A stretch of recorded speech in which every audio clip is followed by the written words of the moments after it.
Hey, hey, hey, what's going on, guys? All right, coming to you straight from my Shure SM7B, the pinnacle of vocal microphones. I got really frustrated trying to do the guitar for the last thing that I have to do, so I figured instead it would be kind of cool and self-gratifying to walk through all the things that I have added to my collection of tools and just kind of show you what I'm working with now. So first up, I'll show you ToneForge, Jason Richardson. This thing's pretty cool. It's just a guitar amp simulator, but it's very, very nice.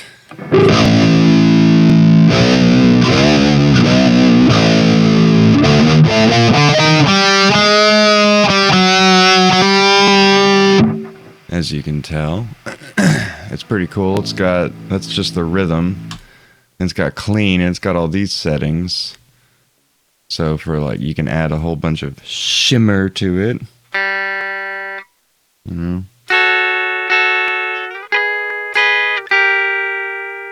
Ooh, so pretty. It's got a noise gate that I never use because it makes me angry. The low and high, of course, on either side. You can choose... hold on, I'm going to go back to rhythm. You can choose different microphones. And I'm pretty sure, different amps too. So that's this one. And if you want to sound like absolute garbage, you can run through that.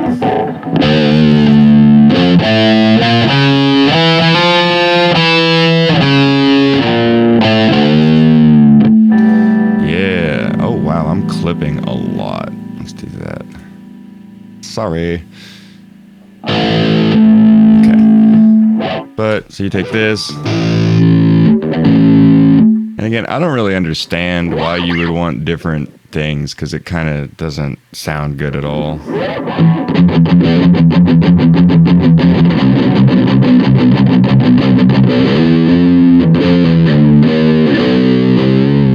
I don't know. 57. It's alright. Off axis.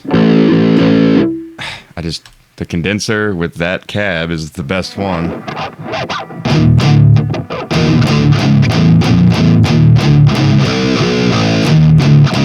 I mean, yeah.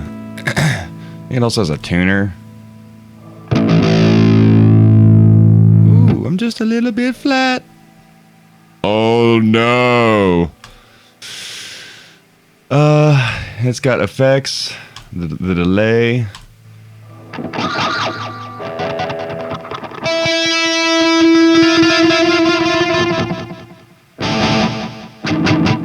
Neat. The lo-fi, which is actually cool.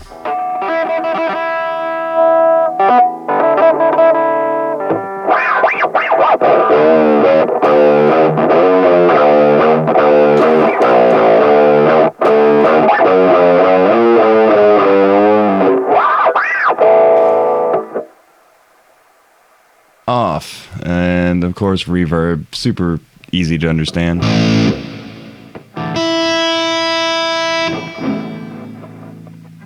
Let's see.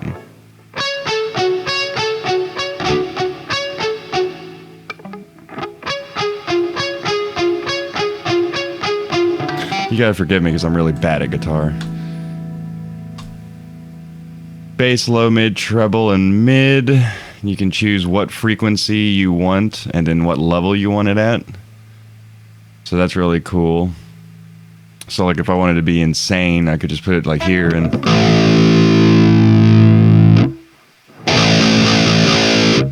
But obviously I don't do that. I mean, you could just turn everything all the way like this and ruin your tone. Ew. That's terrible. But I've got this in a preset, so I don't have to worry about it every single time. Oh, okay, so since we're right here, does this... Nope. Okay, so this was free. This is the Tokyo Dawn Labs Kotelnikov. It is a compressor. There's a threshold. You just Get it where you want it. Oh, shoot. That's better. Sorry, I just switched inputs. I didn't have it exactly where I wanted it.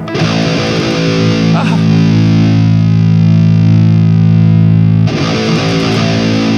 Still quite a bit. Let's do this.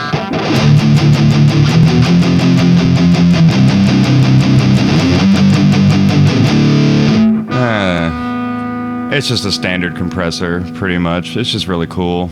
I like the Kotelnikov. And actually, I just realized I forgot the last tab here, which is a multi-band compressor. I haven't really messed with this. I just kind of set it to whatever. I don't even know if it's doing anything. Not gonna lie, haven't messed with that. All right. I don't know why I got rid of the Kotelnikov. Shoot. Let's see.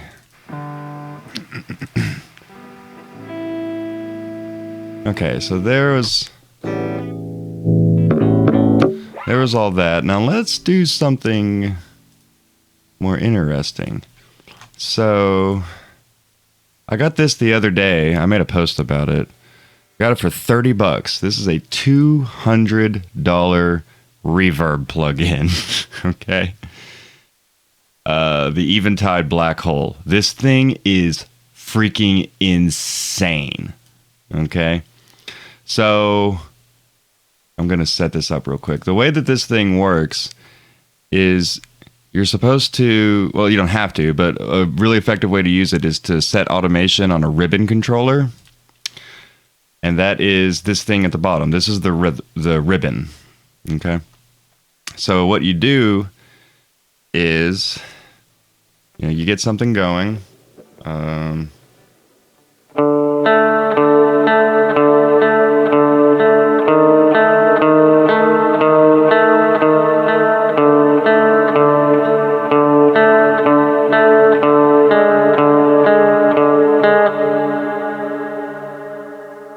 You hear all that? Okay. So, oh, it's overflowing too. Sorry, I don't exactly do a lot of these like demonstration type videos, so everything's all messed up. This little white dot on each of these things is the beginning of the ribbon. And the blue dot, which we'll show in a second, is the end. Like this. You do like depth, take the size down and make the size bigger. Okay. We're gonna record real quick. Do this. Input 3, yeah, okay. It doesn't really matter.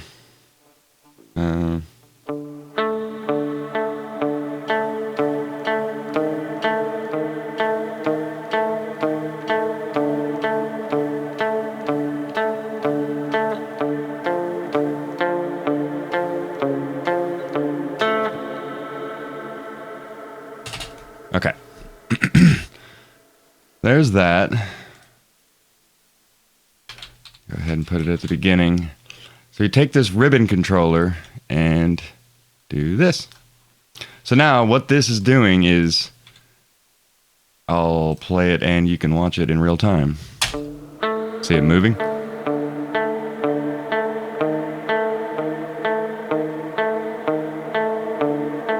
Now look at these moving on their own.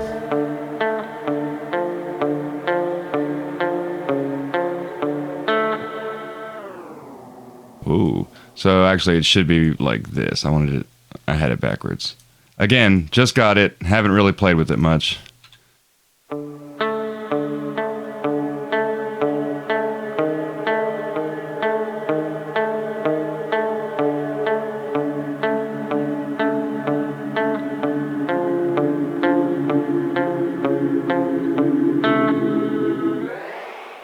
Woo!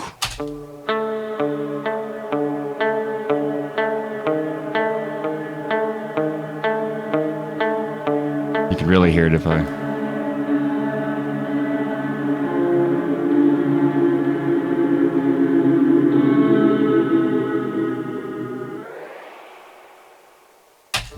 Very expressive reverb effects. It's crazy how freaking expressive that is. So that was super exciting. I was really happy with that. Let's do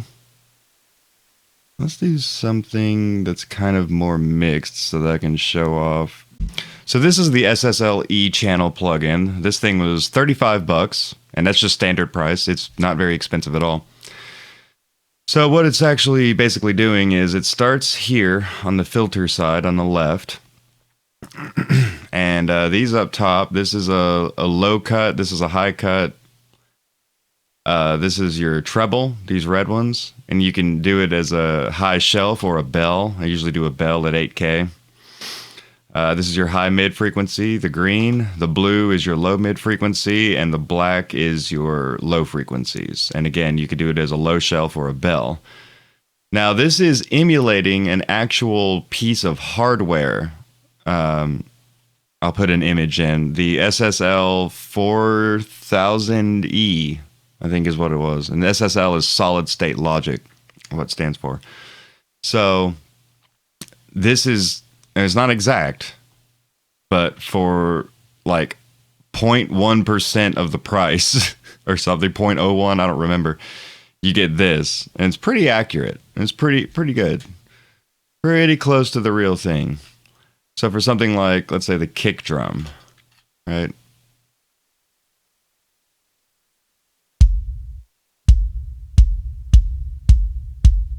After the equalizer, it goes to the compressor over here. Actually, the compressor's not on that one. It's this one. So that little yellow light is indicating we're doing about 3 decibels of compression. You can do fast attack or not. The release time. And the reason this is really good for drums is just because that 8K on these red knobs, it just makes such a satisfying sound. It's just so good for the treble for any drum, basically.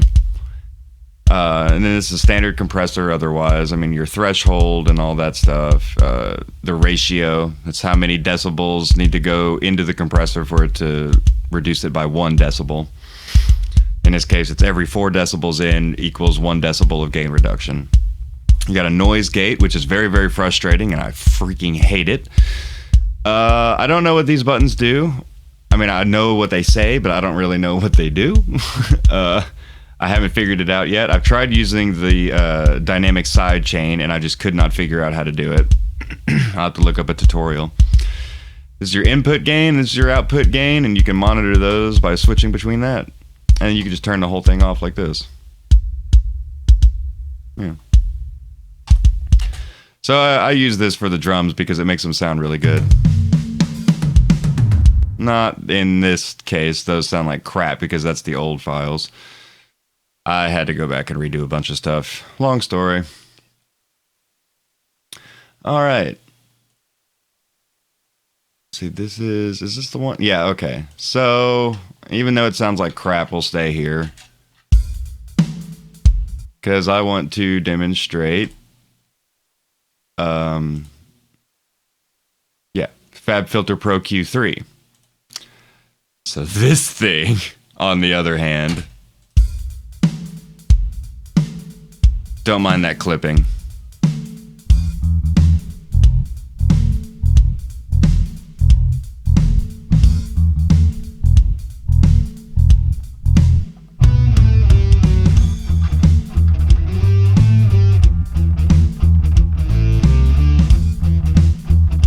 So as you can see, this thing is very, very, very nice. I freaking love this.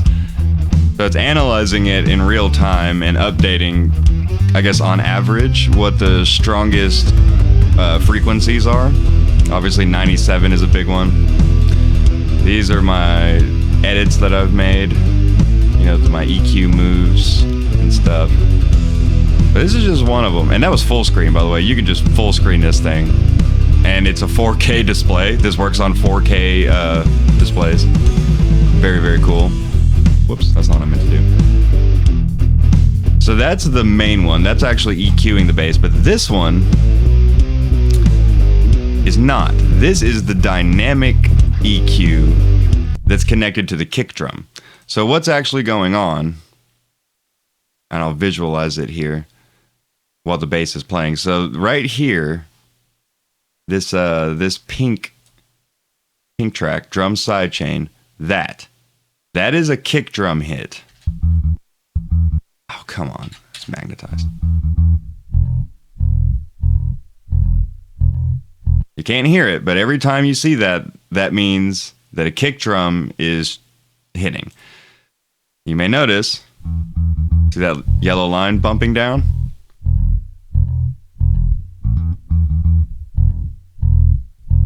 That is dynamic sidechain. So every single time the kick drum hits, that thing drops down. What is that? Yeah, 50 hertz. The 50 hertz range gets dropped down quite a bit. Like a lot. Like, yeah, 30 decibels. But only for a second. You see it come right back up. Don't whoop. Don't whoop. Don't whoop.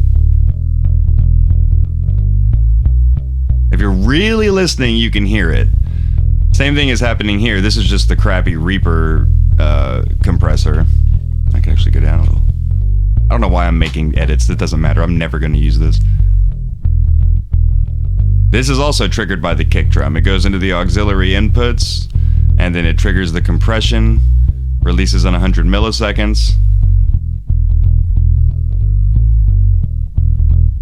And now what this does, since the bass drum and the bass guitar occupy a very, very similar frequency range, but the kick drum is very static. You know, it's a very short sound, but the bass is, sustained. I couldn't think of the word. Since it's sustained and the kick drum is not, you can just push the bass out of the way for that little, 50 to 100 milliseconds to make the kick drum punch harder.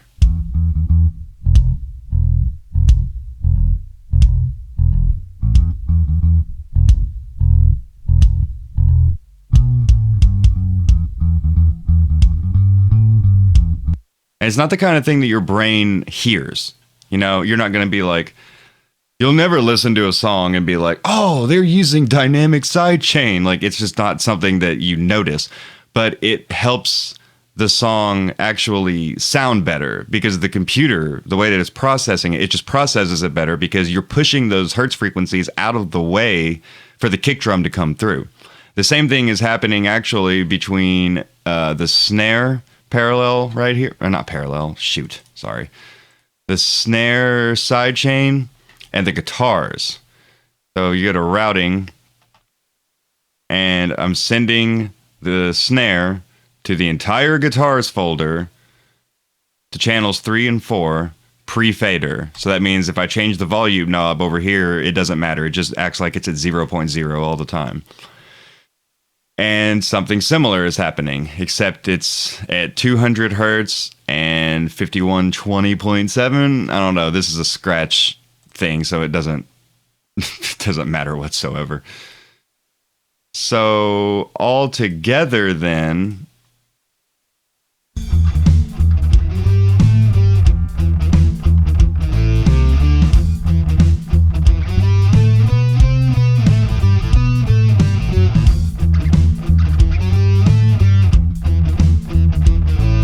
and now you can set the trigger level too, or the threshold. So this is a negative 13.5, but if I do this,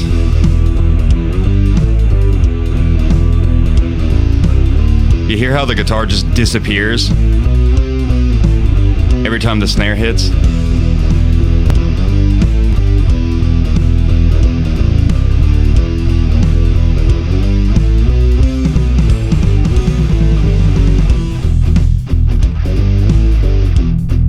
You definitely don't want it to disappear, but you want it to push that part of the guitar out of the way. So if I did this, like,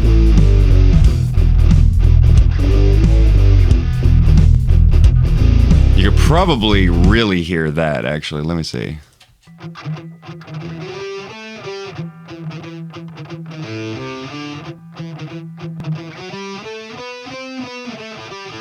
Maybe if I up the Q.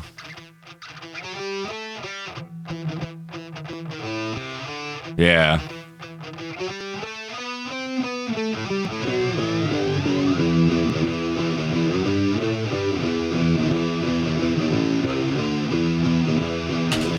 And you might, hear that in solo and go, oh man, that sounds terrible. But you got to remember, in context, it's always different.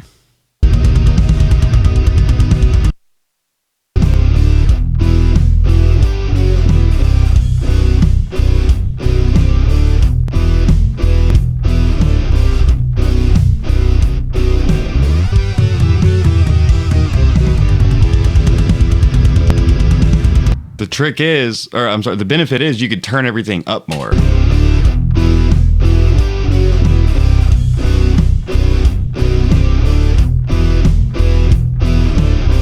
So you get these big sections like this with all the double kick.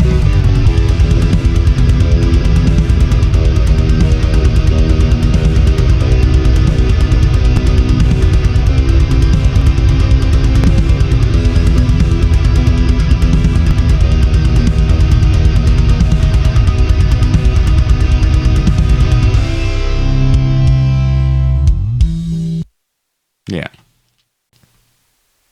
All right. So this was one of the last things that I got. Where? Yep. Yeah. So you know that I got this absolutely moronic 7-string bass. Well, I was like, man, I need something that like really punches, like something that sounds real good with it, And I was just not happy with what I had for free, so I got this for $40, the Hellraiser.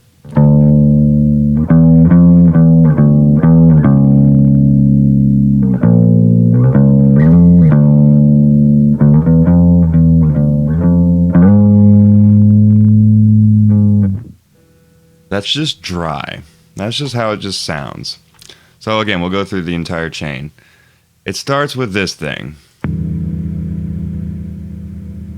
which is a little finicky. Let me see if I can get it just right.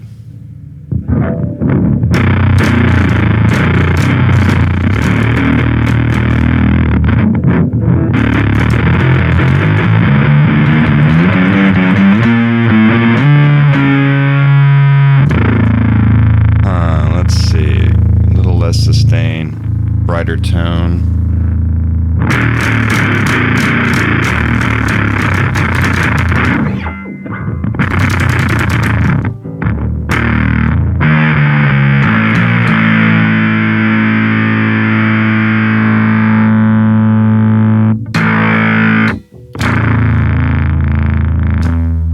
So you got bass boost, normal, and then dry. I'm not sure what dry is.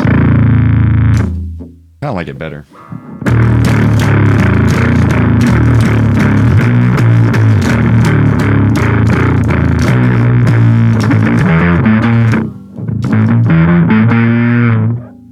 Okay. So you got that thing. You can have that, or you can just have it dry. Also, all of this stacks, so you got to be real careful. This is actually a lot more finicky than the guitar one because bass is a lot harder to make distortion for. My favorite's just the clank knob.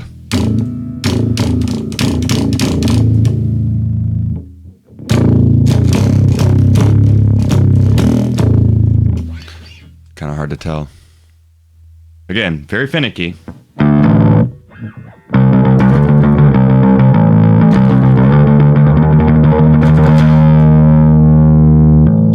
Sorry, I'm trying to use the mouse and the pick at the same time.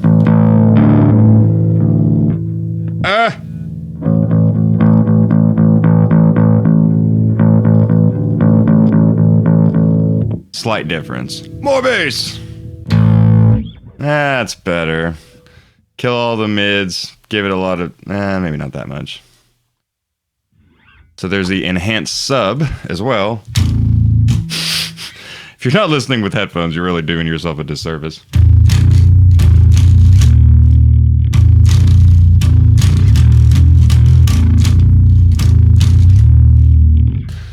So there's that. There's also the raise hell button, which is just a different distortion.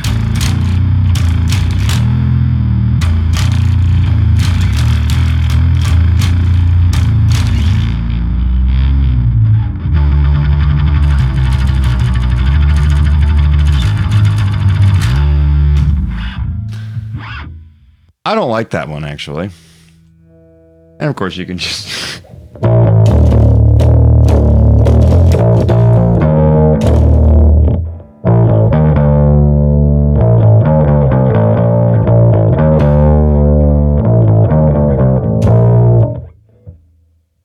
That's a little too much mid, though. Anyway, so there's that. And then... this doofus's face. That's Joey Sturgis. Like his gear, he just looks funny. Again, same kind of thing. This is the matched cabinet, so it's like the best sounding one. But then you got this that for some reason has a pentagram on it.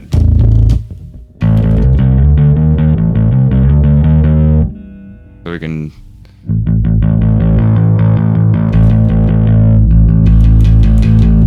that one's ridiculous.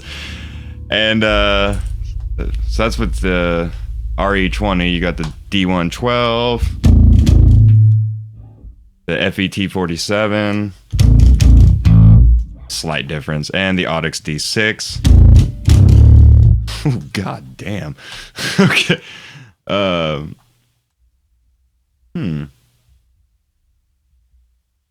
the big boy with the D6.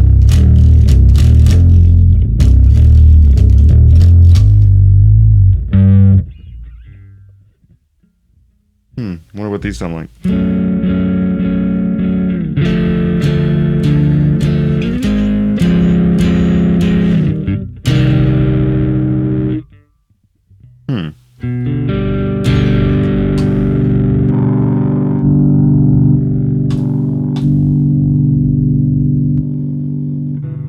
Yeah, the matched one is just the best sounding in general, as usual.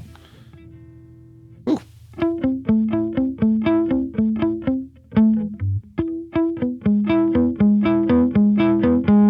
Of course, a lot of this has to do with the EQ on my bass as well. They're all at 10 right now, just to make it even. I guess I could put them all at 0, but whatever. Oh, you might recognize this. This looks a lot like the Pro Q3.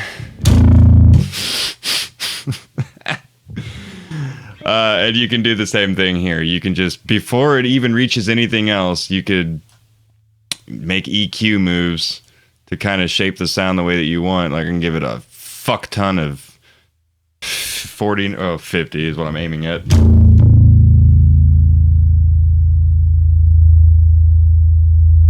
Why not? Yeah, that just distorted the living shit out of it. Okay, so you see, you can do this. It makes a shelf, or a low cut rather. You can change it to 18 if you want. That's the highest it goes. Yeah, I mean, why would you want anything else? Wait, what? Get out of here. You just put it in a little box if you really want a weird sound. I mean, I know you can't hear that on a phone, so sorry. Oh, I accidentally made a whole bunch of them. And last but not least, again, another multi-band compressor. It's really only two. You got your low and you got your high. And you can compress them or limit them. Here's the crossover point and how much of the you want mixed with the dry. This one's a frustrating one because I don't know. It just, I guess it kind of works.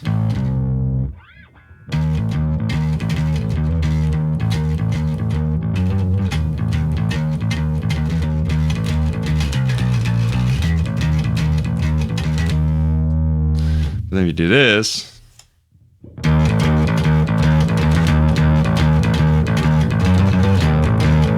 see what I mean? Like, I think it just sounds better mostly without this stuff, because you can gain the crap out of it and then compress the crap out of it. Maybe limit it instead.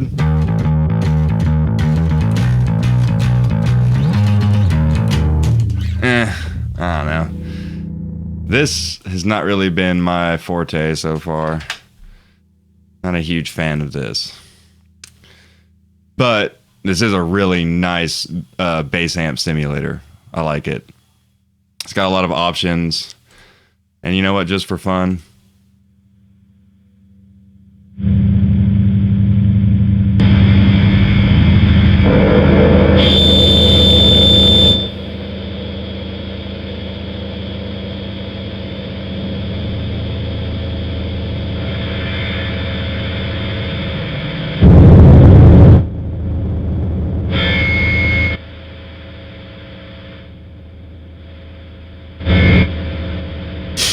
Jesus Christ.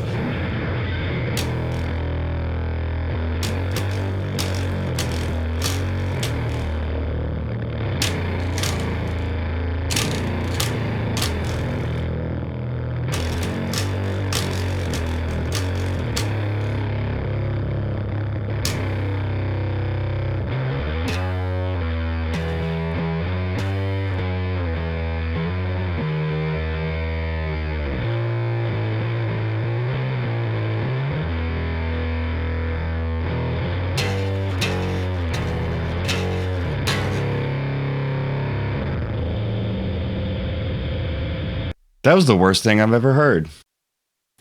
Okay, sorry. Let's try this again. So this next one I'm going to show off is very taxing on the CPU. Thank you. The Howard Benson vocal plugin. This was $70, and it was worth every single penny. So it's kind of similar to the SSLE. Vocal start here, input gain, compression, makeup gain, or you can do it automatically if you want. You got a de-esser, then you can add distortion with the grit knob. Next, it goes to EQ, high frequency, mid frequency, low frequency. You can make it lo-fi, you can do a low filter, or you can put this before the compressor if you want. If you want to EQ the compression before, compress the EQ before adding EQ. You know what I'm trying to say. Next is a vocal multiplier. How much do you want and how offset in milliseconds do you want it from the source track? You can stereo widen and make the low end mono, so it's dead center. It's built in. Echo, which is basically a delay. That's the percentage. You have it in mono or stereo. This is how fast basically you want it to start happening, or you can sync it with the tempo, and you can make just the echo lo-fi. And then space is basically reverb. How big do you want the room and how much of it do you want in there? And then at the very end, a limiter. And I think that you could limit, yeah, this is before the effects. So probably this, if you press this button, it pushes it right over here to before the multiplier, but after EQ. Is what I'd guess.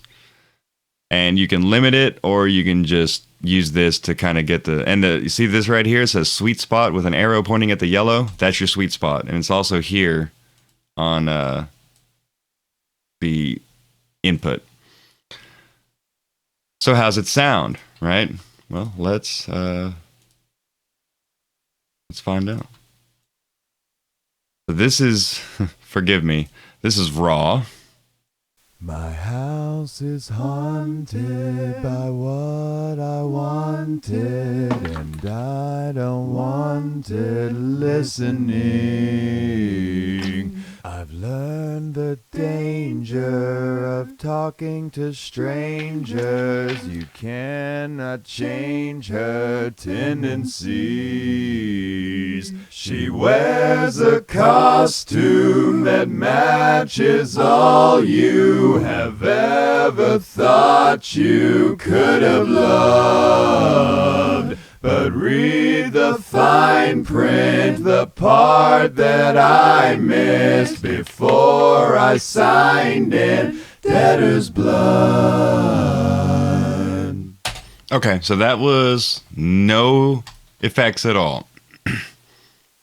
And as you can see, 2 to 11. So there's like 9, 2, 4, 6, 8. Okay, so there's 10 vocal tracks. And they're pretty much all doubled. You know, it's 2 of everything. So now all the effects are on. My house is haunted by what I wanted, and I don't want it listening. I've learned the danger of talking to strangers. You cannot change her tendencies. She wears a costume that matches all you have ever thought you could have loved. But read the fine print, the part that I missed before I signed in debtor's blood. And bro, I'm not even a good singer, and that's what that sounds like. Could you imagine someone that's actually good at singing? I mean, my house is haunted by what I wanted, and I don't want to listening. I've learned the danger of talking to strangers. You cannot change her tendencies. She wears a costume that matches all you have ever thought you could have loved. But read the fine print, the part that I missed before I signed in debtor's blood. sorry, I also forgot to have it in mono. That's really hard to remember because I don't do that. So yeah, Howard Benson vocal plugin. I mean, what more do you want? If you want your vocals to sound amazing, go buy it right now. I mean, it's incomparable. It's so freaking good, dude. All right. Got a couple odd and end ones to show off. Not really anything crazy like everything I was showing before, but they're worth mentioning. They're fun. Let's continue on with the bass since we were already there. Why is everything so lame? Come on, baby.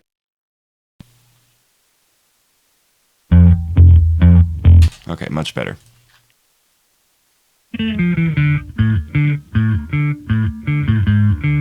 Why not? Okay.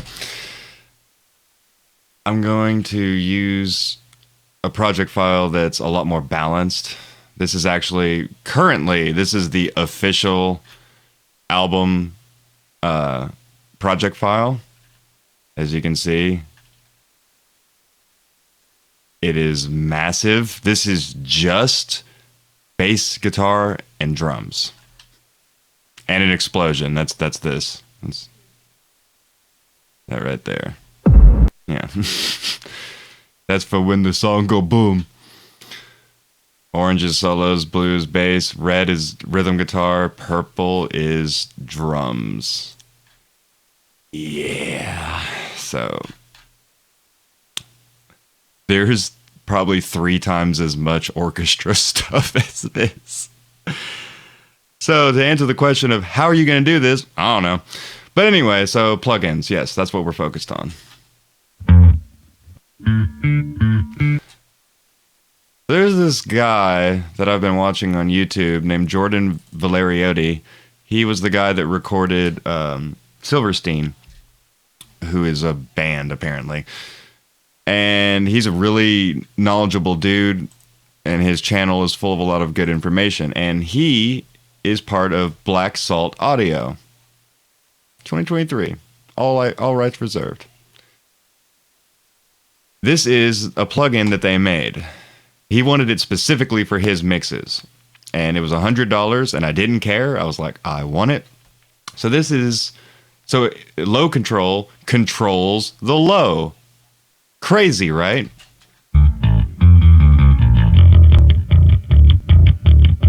So what's actually happening here? Well, basically, you set the threshold. This is how deep you want it to dig into the track.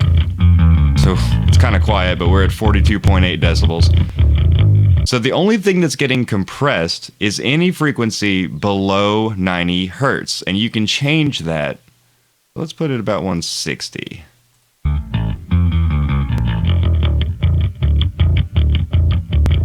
And if you want to hear exactly what it's doing, solo.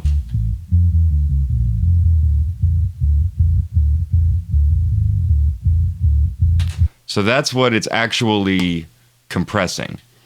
And then you can make up the gain again.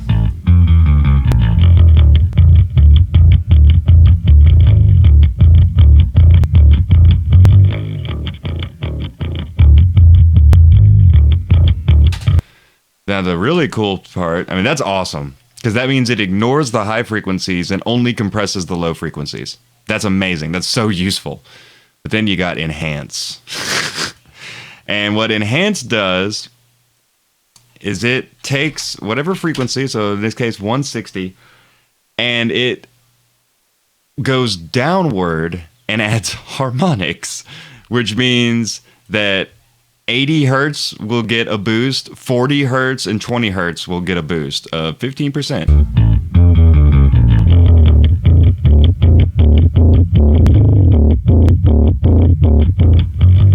Now for bass, this isn't very useful. For kick drum though, because it's a static frequency every single time, it's very useful. Or floor toms, oh god, it's so useful on floor toms. I mean, just like, hold on, where's my kick? Sorry, this is all, it's alphabetical because that's what the computer likes. All right, let's compress below 75 because that's roughly where it's at.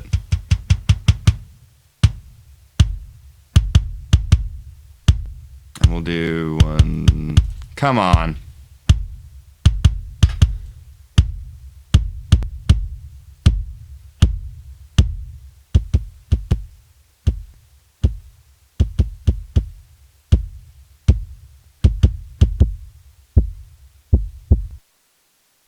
Yeah, not always useful. Of course, 100% is absolutely overkill.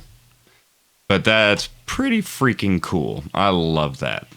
That's all the big ones, at least, that I wanted to show off.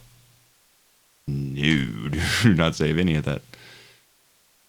Everything is slowly being worked on. I gotta record guitar for one last song. Then do some like touch-ups probably if I find any problems. And then after that, we're moving on to vocals. So, yes, that's what I've been doing.